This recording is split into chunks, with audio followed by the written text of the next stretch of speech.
became financially free in 2009, I was able to fully fund my kids' college education and set up trust for them. So they don't have to worry about buying a house. They didn't have to worry about paying for college, which is pretty cool too. So for me, it was doing for others. Yeah, what can I do for others?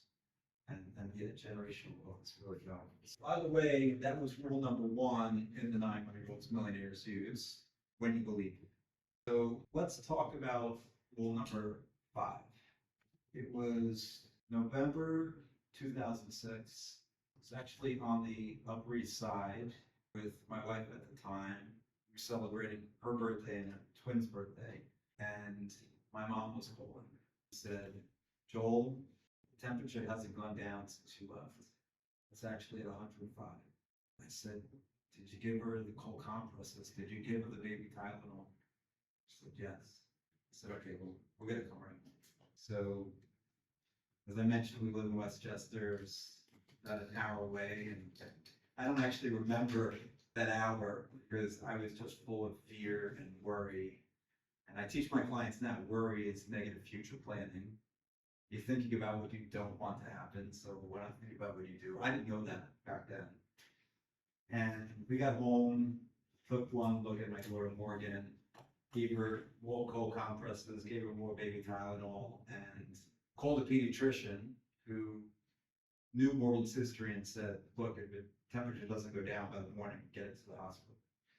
Temperature did go down. That was Sunday. We took her to the doctor anyway on Monday morning, just out of precaution. The pediatrician looked at Morgan, took one look at her, said, "Get it to the hospital." We go to the hospital, and we just had one question for the surgeon: is there anything we can do to avoid surgery? And he's like, "No, she needs surgery." We go to the operating room. I remember we literally had to hold Morgan down as they gave her the anesthesia. And I don't remember actually when the tears stopped rolling down my face, but a couple of hours later, the doctor came out of surgery, said the surgery was a success and Morgan would be out shortly. And then she came out, the tears started rolling again because she was still hooked up to the IV and all the wires. A couple of hours later, they had taken out the IV and she was smiling. Why do I tell you the story about my daughter Morgan?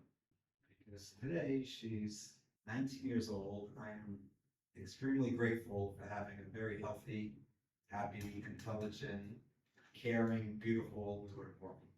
So, who could you be grateful for?